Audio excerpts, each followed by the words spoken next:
ગોવર્ધનનાથ કી જય, બાળકૃષ્ણલાલ કી જય।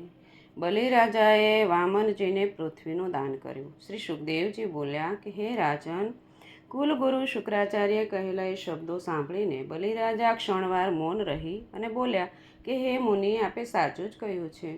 ગૃહસ્થે પોતાના અર્થ, કામ, યશ અને આજીવિકાને અસર કરતા ન બને તે પ્રમાણે ધર્મ આચરવો જોઈએ, પરંતુ પ્રહલાદજી જેવા મહાત્માના પૌત્ર એવો હું વચનથી બંધાઈને હવે ફરી જાઉં તે કેમ ચાલે?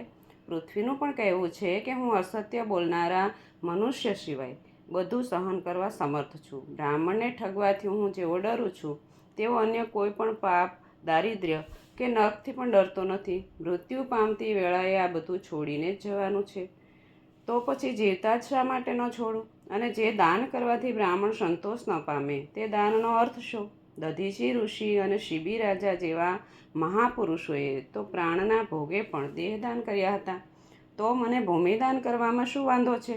હું તો આ બટુકને તેનું ઈચ્છેલું જરૂર આપીશ। હે મુનિવર, હું માનતો હતો કે આ કોઈ બ્રાહ્મણનો છોકરો આવેલો છે, પરંતુ જ્યારે સાચી હકીકત જાણી કે આ તો પરમાત્મા સાક્ષાત મારી પાસે માગવા આવ્યા છે, તો હું મારા નારાયણને મારું સર્વસ્વ અર્પણ કરીશ। તે મારે ઘેર આજે બાળક બનીને આવ્યા છે, હું મારું સર્વસ્વ આ બટુકજીના ચરણોમાં અર્પિત કરીશ। શુક્રાચાર્યજી તેને સમજાવવા લાગ્યા કે તું પ્રતિષ્ઠાના મોહમાં રહીશ તો નરકમાં જવું પડશે। ત્યારે બલિરાજાએ કહ્યું કે મને નરકની બીક લાગતી નથી। પાપ કર્યા પછી નરકમાં જવું એ ખોટું, પણ પરમાત્માને સર્વસ્વ અર્પણ કરીને નરકમાં જવું એનાથી શું ઉત્તમ છે? આમ બલિરાજાએ ગુરુ શુક્રાચાર્યનું કહ્યું માન્યું નહીં। દેવથી પ્રેરાયેલા ગુરુએ મનસ્વી શિષ્યને શાપ આપ્યો કે તું અજ્ઞાની છે, છતાં પોતાને મહાપંડિત માને છે, મારી ઉપેક્ષા કરી અભિમાની બની ગયો છે અને મારી આજ્ઞા માનતો નથી, માટે તું થોડા સમયમાં જ રાજ્યલક્ષ્મીથી ભ્રષ્ટ થઈશ। ગુરુએ શાપ આપ્યો છતાં બલિરાજા સત્યથી ડગ્યો નહીં અને તેની પત્ની વિંધ્યાવલીએ જળ ભરેલી સુવર્ણ જારી રાજાને આપી। બલિરાજાએ જારી હાથમાં લીધી એટલે સંકલ્પ કરતો અટકાવવા ગુરુ શુક્રાચાર્ય જારીના નાળચામાં સૂક્ષ્મ રૂપે બેસી ગયા અને રાજાના હાથમાં જળ પડવા દીધું નહીં।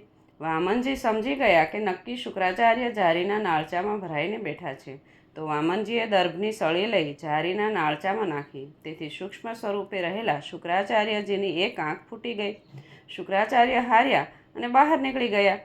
બલિરાજાએ સંકલ્પ જળ મૂકેલું અને વિંધ્યાવલીને સાથે રાખી વામન ભગવાનના ચરણ ધોયા અને તે જળને પોતાના મસ્તકે ચડાવ્યું। તે સમયે આકાશમાં ઉભેલા દેવગણો, ગંધર્વો, વિદ્યાધરો, સિદ્ધો તથા ચારણોએ બલિરાજાના તે કર્મની પ્રશંસા કરી, તેમની ઉપર પુષ્પવૃષ્ટિ કરી, હજારો નગારા વાગવા લાગ્યા અને કિન્નરો યશોગાન ગાવા લાગ્યા।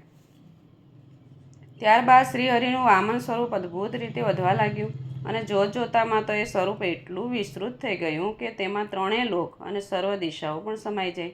બલિરાજાએ વિશ્વમૂર્તિ એ પુરુષના પગના તળિયામાં રસાતળ, પગમાં પૃથ્વી, પિંડીઓમાં પર્વતો, ઢીંચણમાં પક્ષીઓ, બંને સાથળોમાં પવનના ગણ, પ્રભુના વસ્ત્રમાં સંધ્યા, ગુહ્ય ભાગમાં પ્રજાપતિઓ, જાંઘમાં સર્વ દૈત્યો સાથે પોતે પણ, નાભીમાં આકાશ, ઉદરમાં સાતે સમુદ્ર, ભગવાનની છાતીમાં નક્ષત્રોની પંક્તિ, હૃદયમાં ધર્મ, સ્તનમાં ઋતુ અને સત્ય, મનમાં ચંદ્ર, છાતીમાં લક્ષ્મીદેવી, કંઠમાં સામવેદના ગાનો, ભુજાઓમાં ઇન્દ્રાદિ દેવો, કાનમાં દિશાઓ, મસ્તકમાં સ્વર્ગલોક, કેશોમાં મેઘો, નાસિકામાં વાયુ, બંને નેત્રોમાં સૂર્ય, મુખમાં અગ્નિ, વાણીમાં છંદો, જીભમાં વરુણદેવ, બંને ભ્રુકુટીમાં વિધિ અને નિષેધ, પાંપણોમાં દિવસ અને રાત્રિ, લલાટમાં ક્રોધ, નીચલા ઓઠમાં લોભ, સ્પર્શમાં કામ, વીર્યમાં જળ, પીઠમાં અધર્મ, પગલામાં યજ્ઞ, છાયામાં મૃત્યુ, હસવામાં માયા, રૂંવાટામાં ઔષધિઓની જાતિઓ, નાડીઓમાં નદીઓ, નખોમાં શિલાઓ, બુદ્ધિમાં બ્રહ્મા,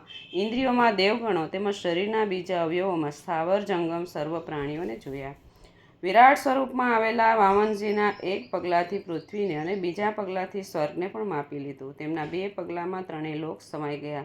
પછી ત્રીજા પગલા માટે બલિરાજાનું કંઈ પણ રહ્યું નહીં, કારણ ભગવાનનો પગ છેક ઉપર મહરલોક, જનલોક તથા તપલોકથી પણ આગળ ગયો હતો। બોલ ગોવર્ધનનાથ કી જય, બાળકૃષ્ણલાલ કી જય।